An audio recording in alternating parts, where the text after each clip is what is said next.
Hi hello friends, నేను మీ రమేష్. ఇప్పుడు నేను ఒక కొత్త వీడియోతోనైతే నేను మీ ముందుకు వచ్చేసాను. ఈ వీడియోలో మనము మేడారం జాతర గురించి నేను మీకు డీటెయిల్గా ఎక్స్ప్లెయిన్ చేస్తాను. ఇక్కడ మేడారం రీచ్ అవ్వడానికి మనకు హైదరాబాద్ నుంచి అయితే 255 కిలోమీటర్ డిస్టెన్స్, మరియు వరంగల్ నుంచి అయితే 70 to 80 కిలోమీటర్ డిస్టెన్స్ అయితే ఉంటుంది. మనకి ఇక్కడ హైదరాబాద్ నుంచి మేడారం వెళ్ళడానికి బస్ సర్వీస్ అయితే ఉన్నాయి. మనం ఓన్ వెహికల్లో కూడా వెళ్తే మనకు చాలా అద్భుతంగా అనిపిస్తుంది. సో అక్కడ దగ్గర నియరెస్ట్ ప్లేసెస్ కూడా మనం కవర్ చేయొచ్చు ఓన్ వెహికల్లో వెళ్తే. సమ్మక్క సారలక్క జాతర గురించి నేను మీకు ఇప్పుడు హిస్టరీ అయితే డీటెయిల్గా ఎక్స్ప్లెయిన్ చేస్తాను. సమ్మక్క సారలమ్మ జాతర అనేది మన ములుగు జిల్లాలో తాడవాయి మండలానికి చెందిన మేడారం గ్రామంలో అయితే జరుగుతుంది.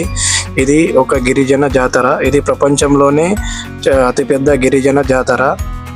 ఈ జాతర తెలంగాణ రాష్ట్ర పండుగగా కూడా గుర్తింపు పొందింది. భారతదేశంలో కుంభమేళ తర్వాత అధిక సంఖ్యలో హాజరయ్యే పండుగ కూడా ఇదే. ఇక్కడైతే మనకు దాదాపు 10 కోట్ల మంది అయితే ఇక్కడ హాజరవుతారని మనం నమ్ముతున్నాం.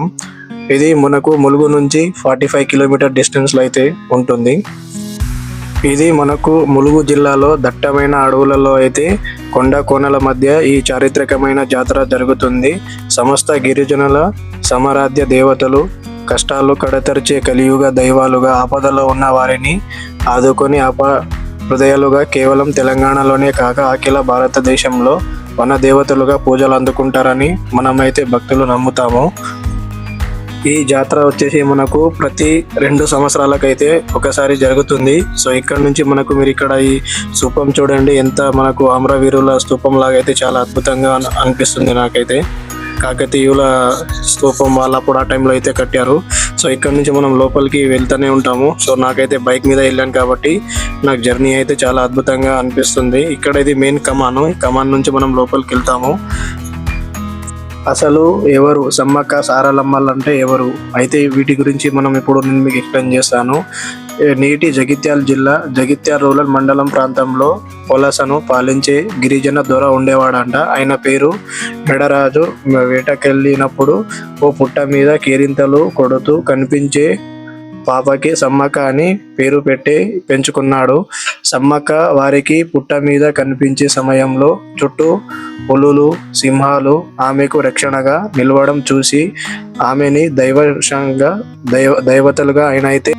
దైవతలుగా అయితే ఆమెని భావించారు. కన్నీరు సైతం ఎండిన కరువులో తమకు తోడుగా నిలిచిందుకు వచ్చిన దేవతగా ఆమెను కొలుచుకునేవారు. సమ్మక్క హస్తినవాసి వారి నమ్మకాన్ని తరచూ రుజువు చేసేది.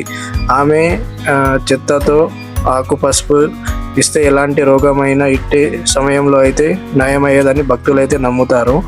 ఆమెని అతను మేనల్లుడైన మేడారం పాలకుడు పడిగిద్ది రాజులకు ఇచ్చి పెళ్లి చేస్తాడు. ఈ దంపతులకు సారలమ్మ, నాగులమ్మ, జంపన్న అనే 3 సంతానం కలిగారు. రాజ్య విస్తరణలో కాంక్షతో కాకతీయ ప్రభు మొదటి ప్రతాపరుద్రుడు పొలసపై దండెత్తాడు. సాంప్రదాయ ఆయుధాలను ధరించి పగిడిద్దరాజు, సమ్మక్క, సారక్క, నాగమ్మ, జంపన్న, గోవిందరాజులు వేరు ప్రాంతాల నుండి గిరిల్లా యుద్ధాన్ని ప్రారంభించి విరోచితంగా పోరాటం అయితే చేస్తారు.